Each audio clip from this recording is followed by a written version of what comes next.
My name is His Royal Majesty Oba Ganiyu Aderibigbe, FNIOB, Jamadewan, the paramount ruler of Ayandelu Kingdom, in Ekosi Jini SCDA, Ekpe Division, Lagos State, Nigeria.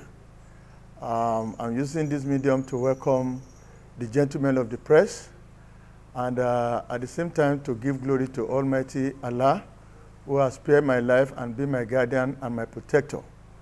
I'm calling today's press conference to let the world, Nigerian, Lagos State, know about an attempt assassination on me by some cultist member and some thug and hoodlums, both living in Ayandelu and outside Ayandelu. What really happened is that on the 18th of February 2023, I went out for an occasion and I came back around between 8:30 to 9. As I was about going to my bed, I received a phone call that some boys in the town has been harassing the Igbo people selling provision, compelling them to take the old note money when the money has been banned as a legal tender in Nigeria. So immediately I asked some chiefs to go there to make sure they put everything under control. And I asked who was the leader of this team, and it was mentioned to me that Sikiru Balogun, aka Jagun, was the leader of those boys. So I sent the chief that he should report to my house the following day.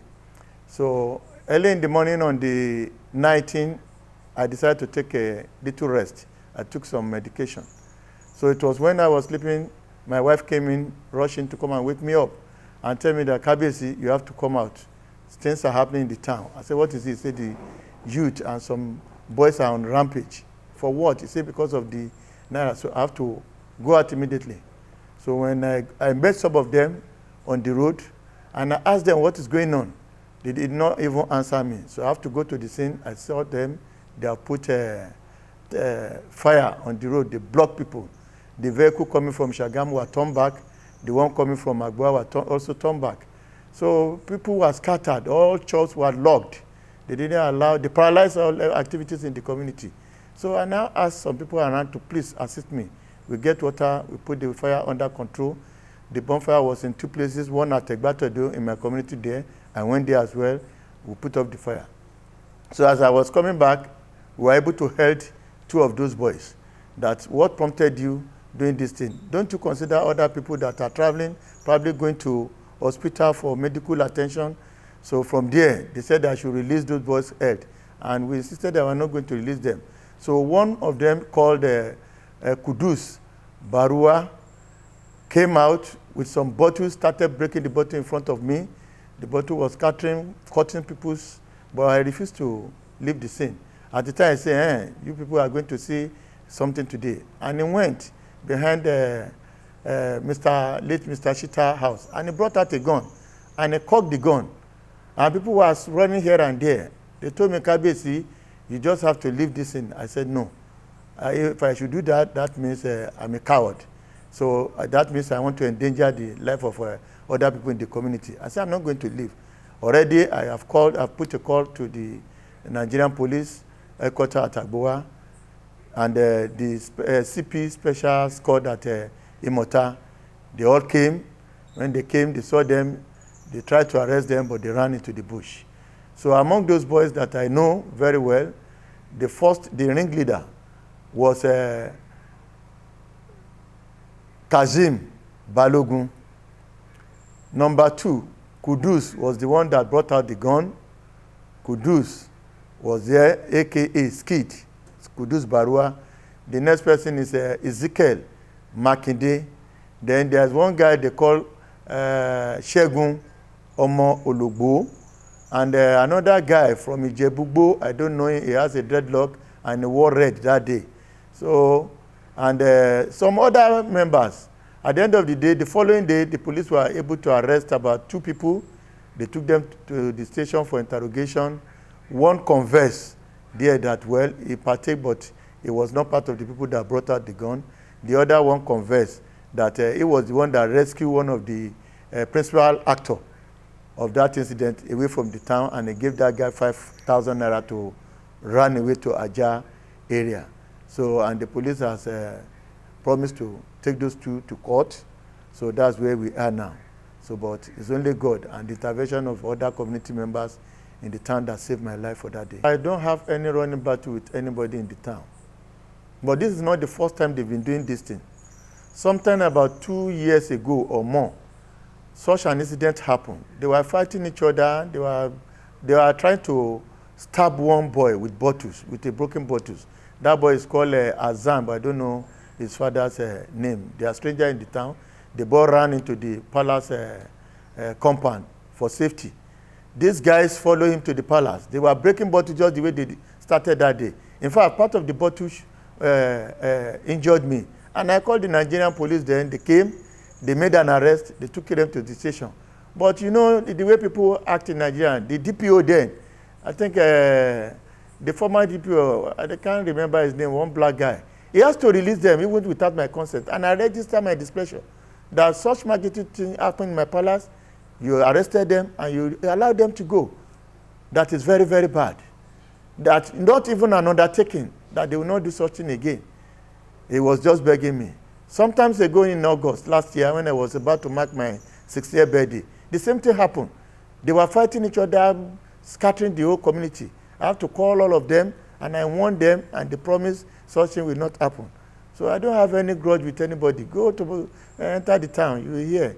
I don't have any issue with anybody. They are just being rascal, and because of this cultism that enter into their head, that's why they are misbehaving. Yeah, I have security. I have a policeman attached to me. In fact, I have to thank God because I used my wisdom that day.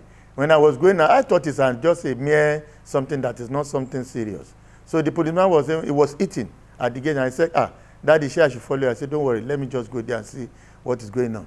So the policeman called me again. At that time, there was not, it has not really called leads to violence something. I told him, don't worry, everything is under control. Why I said I thank God for the wisdom God gave me that day. Because when if to say my orderly was there, he would have been provoked that we made him to shoot. And if he shoot anybody that day, they will say it's Kabiyesi police that shoot them, Kabiyesi police. So that's why I called the CP Special Squad at Timota and the Divisional Police Headquarters at Agboa to come, so that if anything happened, they won't say, it's Kabiyesi police. They might even turn it to another thing. So that's why I say I thank God for the wisdom God gave me that day. You know, the problem we have in Nigeria today is about this human rights something. You know, when you tell somebody you don't want to see me in your community now, you see some lawyer, they went to court, they will tell you you are tampering with some fundamental human rights. Unlike on those days when our fathers still have those power, they will tell you don't come to this community anymore because you are a bad person and we don't want you to use your own bad character to influence others. But it's not like that anymore. In those days, Obas have to be where they call the cell. But now if you do that, they will tell you you abduct or you kidnap somebody. So those are the things that is affecting the traditional institution. I won't say they have failed. They are trying their best. But you know, when they are looking for them, they run away. By the time they come back, you know, it's very difficult to trap them down. It's very, very difficult. Even these two that we arrested, we use vigilante. If not because of the vigilante that boxed into their house, bring them in the night, handed over to them to the police, it will have been even difficult to get them arrested. Because they have informant. Probably even when the police is leaving their station, they know they will run into the bush. So that's what is really. They are trying their best. The police are trying their best. Thank you very much. We did that. I didn't write to the DSS, but we informed the former CP. That's Abiodun. And he did well. He sent the CP Special Squad from the command. They came for surveillance. They showed them some of their hideout. And they did well. They came early in the morning. But unfortunately that day, I think what really foiled their plan or their operation that day was that when they came, they first of all go to Ikusi to go and do some arrests. Some of those guys that escaped from there has to phone the other people here. So before they came, they have run into the bush, but they were able to chase them. I forgot that man. It's an Hausa man. He was the one that led that squad there. So that period, they ran away. They didn't come back to the community for almost 1 or 2 months. But now they are back again. Sir, what's the way forward?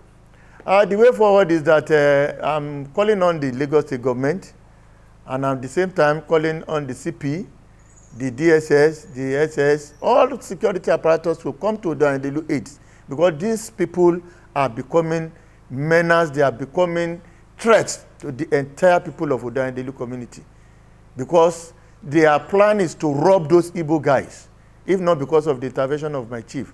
And this is not the first time they have been carrying. January 2nd or so, a report was made to me, and I asked them to go and report at the station. They said one guy was playing a song. This same skid came and told the guy to stop that music, and say, why will you tell me to stop the music? And they said they brought out cutlass and macheted that guy twice. And I asked them to go and report at the station. But before the police come, they will run away. That has been their character. Yes, some of them are indigenous, some of them are not indigenous. Like the skid is one of the chief grandchild, which is Yalagbo Anota Wahab. Then the Fausa, that is Ezekiel Bakide. The mother is from Ayandelu, there too. Ologbo, that one, his parents are from Kutonu. He doesn't even know where, because they born him in Odo there. Then the Kazim is even my own brother. The same father with me. The one that led the crisis with the other people. So those are the problem. Even one of them has been arrested before by the special squad at Imota. So he confessed that he was a part of the court member. So after a while, they told him to go and renounce, because he said it's no more going out with them. But they told him to go and renounce his membership and bring back the affidavit to them. I don't know whether he has done that. So they are the people. So followed by some other non-indigene that they used to carry out their operation. At times they attack an indigene too. At times they attack, like this one that happened last, it was the Igbos are their target. They said they must take the money by force. They have to break bottle inside. In fact, some of the bottle injured those 6 boys there. I said, why is it because they are not indigene? Why don't you go and meet those people that are our own indigene and force them to take that money? When you are forcing them to take the money, where do you want them to spend that money? That is not too good. And to the extent that CBN came to my palace, they brought money for people to come and exchange, and they exchange it for them. These guys never come there to come and exchange any money. That's to tell you they don't have anything. They just want to foment trouble and cause disturbances in the community. None of them came to come and exchange any money. We go to the town, and CBN brought money, and they change money for people.